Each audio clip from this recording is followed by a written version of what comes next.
We can create conversations that feel safe, spacious, and real. And quite honestly, that is hard. But we can practice listening as a form of leadership.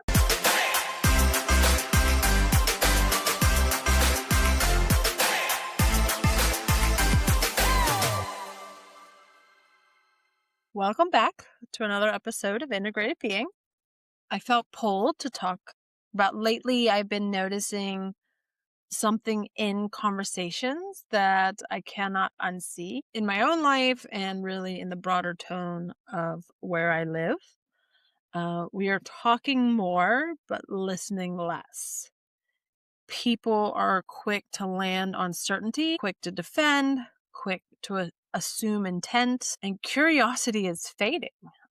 The ability to hold two perspectives at once feels very rare. And underneath all of it, something deeply human is, I think, what it is. It's a desire to be heard. Not heard in the steady, corrective way, heard in like this hungry way, instinctual way. And I wanted to explore this with care and really with this community, not as a critique of other people, but as a pattern I've watched up close. And if I'm honest, that's something I have felt in myself too. Because when we can name what is happening without shaming it, we can choose a different response. We can create conversations that feel safe, spacious, and real. And quite honestly, that is hard. But we can practice listening as a form of leadership. If you're here quite a bit, there's a lot of what I talk about, what I do, how I show up. There are true threads to really everything that I just said.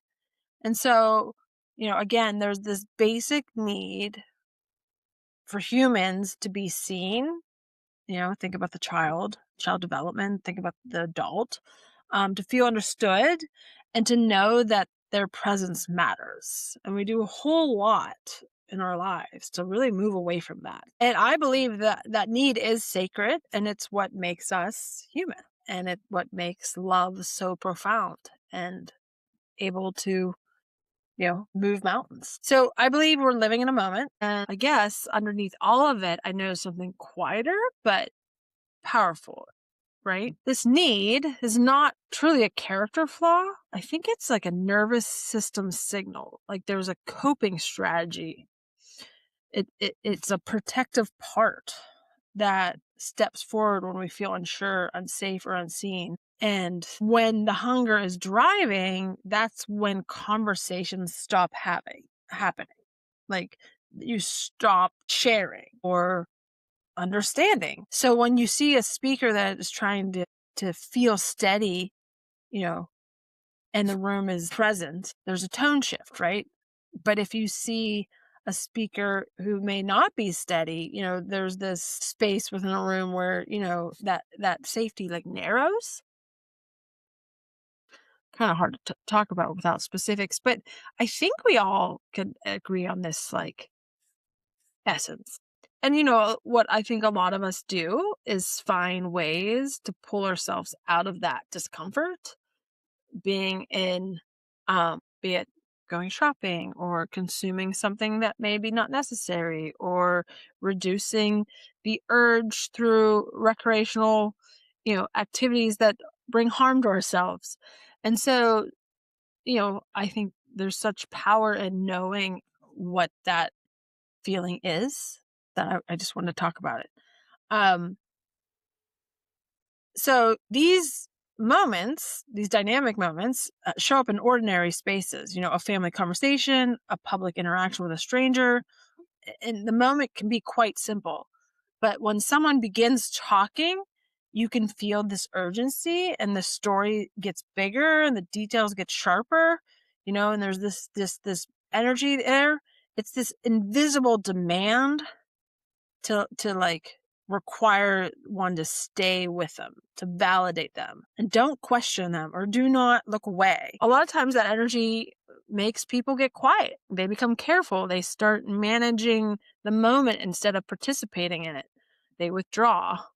And it's not because they do not care, but because but no longer feels safe to be present in that space. And I feel like you can feel two truths at once, like compassion for what's underneath the intensity, but also not being available to be pulled into it, if that makes sense. Maybe it's the dichotomy of life. Compassion without being complacent to whatever may be happening. And, we are in a time where people are anxious, overstimulated, and just flooded with noise. And so the nervous system doesn't have time to exhale. And so when they don't feel safe inside, there's this desire to control the outside. So they talk faster, they interrupt, they correct, they escalate, they need agreement to feel secure. They mistake someone's curiosity for disrespect. They treat differences as a threat. It's very human. And quite honestly, it's everywhere right now. But I think the good news is that there is an antidote, which is also human.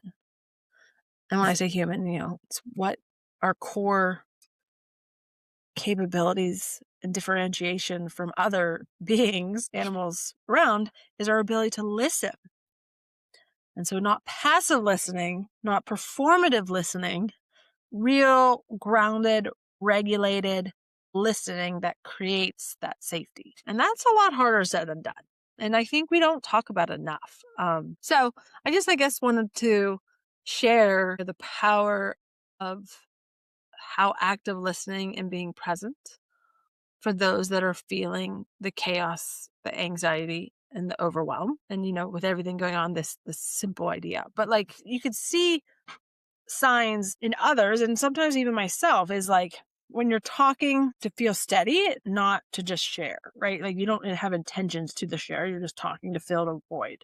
Or you're interrupting because silence feels uncomfortable. Or you connect details, not like correct details, to regain control of conversation. Another one is you retell stories where you're the role of the victim, the hero, the expert, but you're retelling them, especially to parties that have already heard. You also need agreement. And another big one, which is like counterintuitive, but this line that saying that no one listens to me. Guilty. Maybe all mothers and fathers with young children, but just that idea that you truly believe no one is listening. I mean, I think that it's overriding. And that's just an idea that hunger or this desire to be seen and heard is present. So I would love to, share that, but with the community and, your takeaway from it, because like with the integrated being lens, if you start with the body, if you want to change the pattern, you don't start with your opinions, right? Start with what your body truly feels like. Like, do you feel your chest tightening? Is your jaw clenched? Is your breath shallow? Or are you, finding this need to prove or defend or correct or, inject? That is the time to pause. And I would say this is a practice, not perfection. It's a practice. And, if you tie it all, it's like being mindful. Being in a space where you silently ask yourself, like, what am I needing right now? Do I need to feel respect? Do I need reassurance? Do I want control? Why? Am I just seeking connection? So just naming the need reduces the intensity. Another one is, this whole phenomenon of finding your breath is like, take a regulation pause, right? What does that mean? So take 10 seconds, 2 breaths, shoulders down, not a dramatic pause because all children are watching on that one, but just, with your space, a grounding pause. This is really how you're telling your nervous system, I'm safe to slow down. Say one sentence. I mean, I've done this quite a bit in my home, but I know I'm feeling very heightened, activated, overwhelmed, or like, and this is harder, especially when someone's talking, but like, I care about this, but I need to slow down, right? I need to pause, because that one sentence can shift an entire tone or conversation. I think when creating that safe space with another or like a group, it's like active listening is built through curiosity. So if you feel the need to create that connections, really draw the conversation towards reiterating or being curious about what's actually being said, not saying something over top of the statement just stated, but really like, further clarify that. Or is this something that you have felt for a long time? Or, right, really just bringing the conversation back towards the person actually sharing. So what I'm hearing is always a great way. So you're not agreeing, you are showing you understand. And then if you do find, that it's not being reciprocated or safety is not there, it's kind of withdrawing, having the ability to take a break, or, if voices are being raised, which is really hard, it's not a punishment, but it's showing leadership. If voices are raised, don't raise your voice, which is something I work on, especially with the younger children. So if you're the one listening to someone else's hunger, I think there's just to validate their feeling, but do not validate it in a condescending way. Create, I hear that you feel unseen.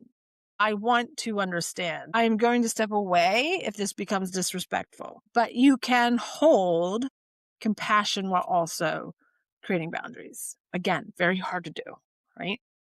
I kind of uncomfortable just sharing. But why, right? The kind person that you want to be is you want to be someone that creates that space. You want to be someone who can sit in a room without needing to control it. You can be powerful without making others small. Someone who knows how to be heard by first learning how to listen is, I think, a great one needs a North Star. They always say, I worked for a company that was owned by the Japanese, and it was the quietest one in the room was the most powerful one in the room. And that always sat with me, right? And just realize that in all relationships, your children are watching, your community is watching. And so there is this subtlety towards being a true active listener that can hold space for all. Well, if you made it to the end, thank you for being here. Thank you for listening and really just reflecting on this space. Awareness of the desire to be heard, does trigger subconscious behaviors that come off, very difficult to engage with. But I truly believe having skill and practice in the space of active listening, allows the whole mind, body, spirit to support the overall need to hold space for not only ourselves, but those that, are seeking that desire. So if this resonates, I say try one simple practice this week. Before you speak, take one breath longer than usual. And something Gabby Bernstein has shared is, wait, why am I talking? It really gives the room a chance to be mutual, and it gives yourself a chance to choose love over hunger. Thank you. Until next time.